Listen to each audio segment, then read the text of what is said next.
Alright guys, welcome back to the Fishroom. Apologies, it's been a while. I've been updating a little bit on Instagram, but not so much on YouTube.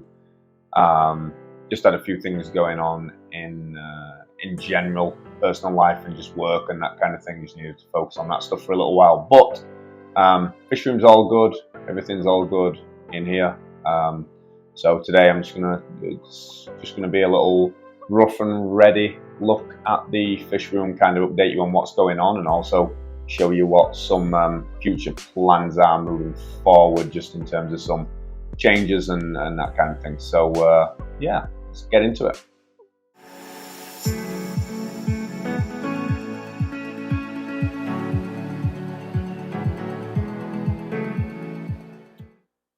Alright, so quick little panoramic around the fish room. We'll take a look at every single tank, talk about what's going on in there. But I guess first off, we'll start with the goldfish. As some of you may have been aware of, we had a little bit of an issue with Megamind here. He's still not doing absolutely fantastic, but he is eating. I've been feeding him a lot more deshelled peas, stuff high in fiber, in the hopes that the buoyancy / swim bladder issue sorts itself out. But he is eating, he is happy, and he's definitely getting better in terms of the buoyancy. Like, he can come all the way down to the bottom of the tank now and eat. Maybe I'll show you that a little bit later. He actually seemed like he were kind of reacting to my finger there. So as you can see, he's got a good amount of control of his body. Just need to kind of continue working on him, and hopefully he'll sort himself out at some point soon.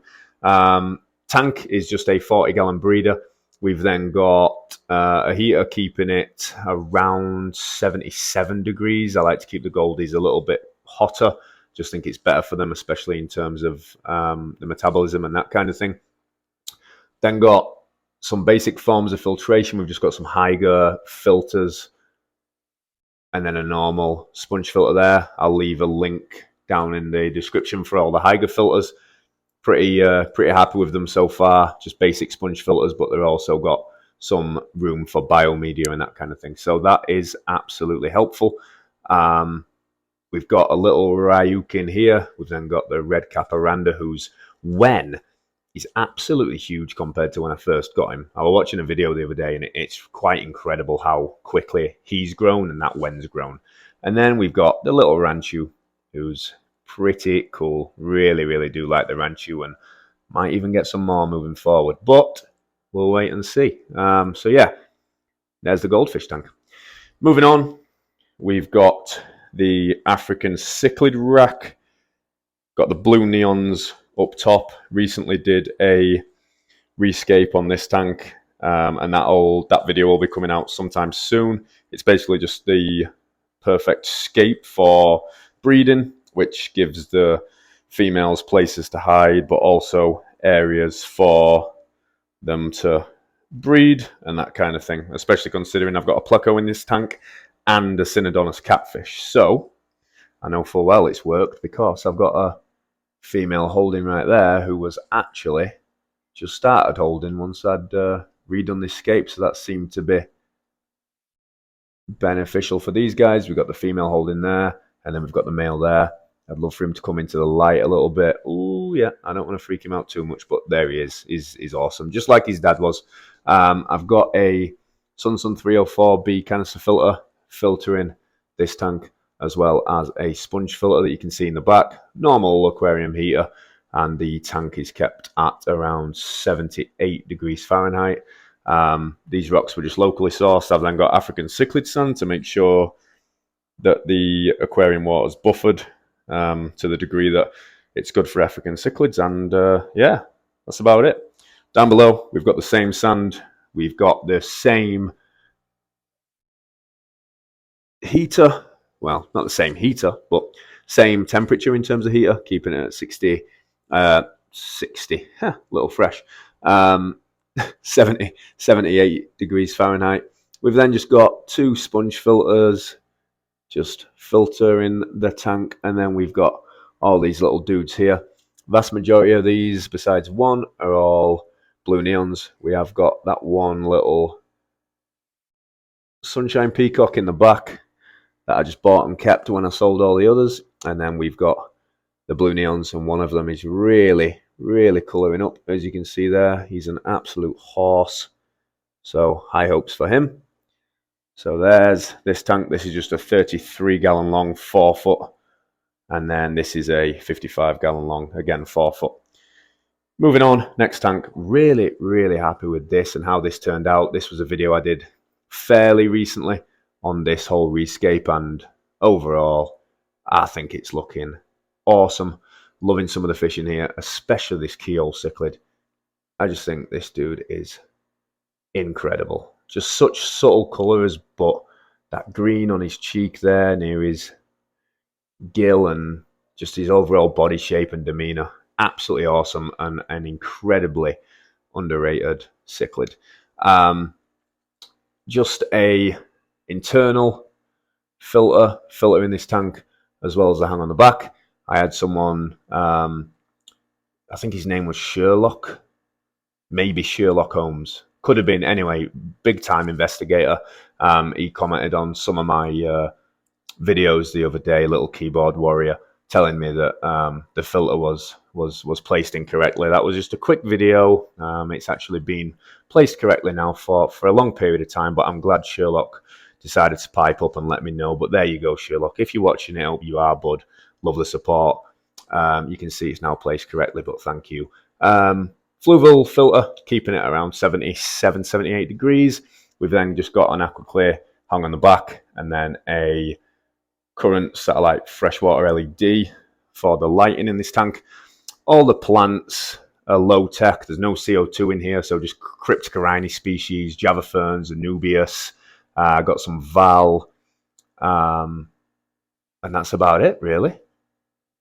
Dwarf aquarium lily there. Hopefully that starts throwing up some big shoots in a little bit. But yeah, loving this tank, loving the scape. After I did this scape, the kind of angels started getting a little bit feisty. They've been growing, they've been pairing off a little bit, and this was sadly what happened. So I think they just was kind of picking on him. As you can see, he's still breathing, but not doing great and kind of sinking to the bottom. Nothing I could really do about it. I could have maybe seen it a little bit sooner and separated him, but as you can see, he's still alive and kicking. He thinks I'm feeding him. Sadly, I'm not, but I will do in a little bit, bud. So hopefully he recovers. It was just kind of an aggression thing that kind of got him, but hopefully he can recover soon. So that is this tank, and then we've got the paludarium that I think is doing really, really good recently. This is my first paludarium.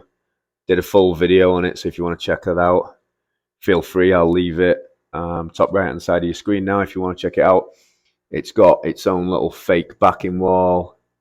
It's got its own pond area and its own waterfall too, which, yeah, I think looks really, really good.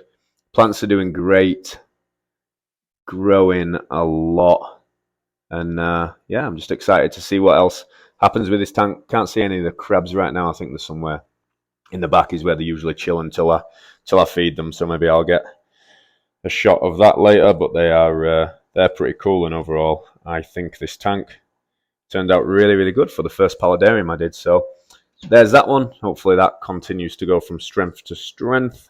Love it. And then we've got the 125-gallon South American cichlid tank. Let's see how much they want food right now. I'm going to say quite a lot. Yep. And that's how you know they're all healthy. Anyway, we're not going to feed you right now. Sorry, guys. But this tank, 6 foot long, 125-gallon. We've got a Fluval FX6 filter in this one. We've then got 2 sponge filters over here. Apologies for the glare with the amount of tanks. I can't do much about it. Yeah, 2 filters there, sponges, and then just an internal filter in the back that you can kind of see, but not too much. I've got a few new fish in here. Just in terms of additions, we've got 1 Durapari, 2 Durapari, and I think these fish are absolutely awesome. I've also got a video coming up relatively soon on when I first introduced these two, and it was really, really interesting because this guy did not like it. So just kind of talking about the issues that you can have when adding new cichlids to tanks, especially cichlids that kind of look similar in terms of body shape and that kind of thing. So be on the lookout for that video. If you've not already subscribed, make sure you do. Plenty of cool content coming. Definitely want to ramp it up moving forward. But yeah, there's this 125-gallon tank, South American Cichlids, and then just the main man, Bubs. Don't know how old he is right now. I think he's about 9 or 10 years old. Me and my wife graduated college in 2015-16, and he's been with us, I think, since 14. So yeah, he's cracking on. But yeah, there's this tank. Really, really like it. Let me know what you think to this one in the comments. This is probably my favorite rendition of the 125 I've done. Every single fish just does great in here. The blue acaras just pop. I think this one is absolutely awesome. I mean, look at him, just an incredible little specimen. We've got all the geos and festivum looking great too. Look at him. I think I've got 5 angels in here, Severums obviously. Yeah, just look great. Really, really happy with this tank. So yeah, guys, rough cut video. Not necessarily what I always do. I always like to put a little bit more time and effort into this with the cinematics and that kind of thing. But hopefully you've enjoyed this one. Just wanted to get something out there for you. Fishroom's looking brilliant. Really, really happy with it right now. Might change a few things moving forward. I'm going to sell some of the blue neon fry out of there, and then Lord knows what I'm going to do with that tank. If you've got any ideas for me based on what I've done previously or what you think you might enjoy, let me know down in the comments. That's a 33-gallon long, 4 foot long. So if you've got any ideas on that one, let me know. For right now, I'm really liking the goldfish. Just really, really like the personality, really like the different body shapes, the coloration and that kind of thing. So yeah, might get more of you, but we'll see. Let me know what you think down below. Hope you're having a great day. And yeah, let me know in the comments if you've liked this video. Maybe I'll do some rougher around the edges videos moving forward. And yeah, I'll catch you on the next one. Thanks for watching.